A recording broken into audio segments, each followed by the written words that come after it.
সে কারবালার দোষী এবং খুনিদের বিচার করছে? বিচার করে নাই। এইটাই তো, এই একটা কারণই তো যথেষ্ট প্রমাণ করার জন্য যে ইয়াজিদ দায়ী, দোষী। ওবায়দুল্লাহ ইবনে জিয়াদকে চিঠি লিখে পাঠাইছে, হয়তো তুমি তাকে বাদ গ্রহণ করাবা, না হয় তাকে খুন করবা, না হয় আমি তোমাকে খুন করব। কারবালার জন্য আজকাল আমরা প্রশংসা শুনি ইয়াজিদের, তাহলে আমার কাছ থেকে শুনেন কারবালার জন্য ইয়াজিদ দায়ী কি দায়ী না?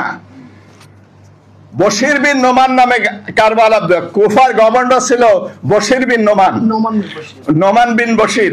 উনি ছিলেন নরম দিলের মানুষ। তাকে সরাইয়া কাকে বসাইলো? ওবায়দুল্লাহ ইবনে জিয়াদকে বসাইলো। ওবায়দুল্লাহ ইবনে জিয়াদ ছিল মারওয়ানের জারজ সন্তানের ঘরের সন্তান। আবু সুফিয়ানের জারজ সন্তান জিয়াদের ঘরের সন্তান হলো ওবায়দুল্লাহ ইবনে জিয়াদ। সে তাকে কঠোর স্বভাবের এই ওবায়দুল্লাহ জিয়াদকে বসাইলো কি বলে কুফার গভর্নর হিসাবে।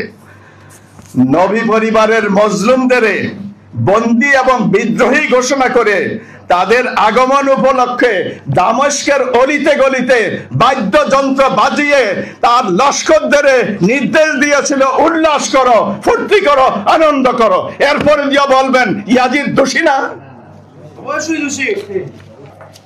যেটা হুজুর বলেছেন একটু আগে যে ইমাম হুসাইন আলাইহিস সালামের পবিত্র শের মোবারক যখন রাখা হলো ইয়াজিদের সামনে, সে তার ছড়ি মিয়া, সে পলিত নাপাক ইয়াজিদ তার ছড়ি মিয়া ইমাম হুসাইন আলাইহিস সালামের দান দান মোবারককে খোঁচা দিতেছিলেন।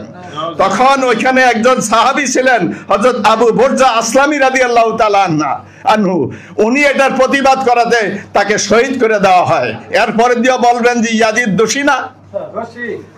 সে দম্ভ গর্ব করে ঘোষণা দেয়, আমি বদরে আমাদের ৭০ জন নেতার হত্যার বদলা নিলাম। এগুলা তো ইতিহাস, ইতিহাস। সে ঘোষণা করছে আমি বদরের আমাদের ৭০ জন নেতার হত্যার বদলা নিলাম।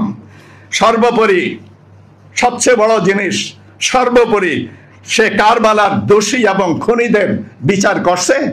বিচার করে নাই। এইটাই তো, এই একটা কারণই তো যথেষ্ট প্রমাণ করার জন্য যে ইয়াজিদ দায়ী, দোষী।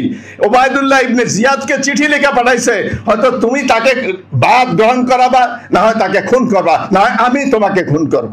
এরপরেও বলবেন ইয়াজিদ দোষী না? আর অলরেডি বিস্তারিত আলোচনা করছে যে মদিনাকে 3 দিনের জন্য ইয়াজিদ হালাল ঘোষণা করছিল, যেটাকে ঐতিহাসিকরা বলেন হাররার ঘটনা। 3 দিনের জন্য হালাল ঘোষণা করছিল।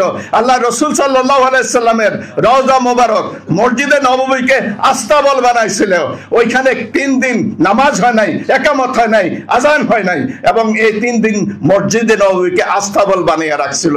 একজন সাহাবীকে আবু সাইদ খুরদি রাদিয়াল্লাহু তাআলা আনহুকে দাড়ি ছিঁড়া ছিঁড়া তারা অপমান লাঞ্ছিত করছে, এবং একজন সাহাবী পাগল বেশে কোনায় লুকিয়ে ছিল, এবং উনি সাক্ষ্য দিচ্ছেন যে ওই 3 দিন আমি রওজা শরীফ থেকে আল্লাহ রসুল সাল্লাল্লাহু আলাইহি সাল্লামকে আজান এবং ইকামত দিতে শুনছি। উনার আজান, আল্লাহ রসুলের আজান এবং ইকামতের সাথে আমি এই 3 দিন নামাজ আদায় করছি। বলেন সুবহানাল্লাহ। সে মক্কা অবরুদ্ধ করছে, প্রতিরোধের সামনে মক্কা অবরুদ্ধ করে চতুর্দিক দিয়ে ঘেরাও করে 64 দিন অবরুদ্ধ করে রাখছে। মিনজানি কামান দিয়ে কাবার দেওয়ালকে চুরমার করে দিছে, কাবার ঘরে আগুন ধরিয়ে দিছে, এবং 64 দিনের সময় খবর আসছে যে ইয়াজিদ জাহান্নামী হয়ে গেছে।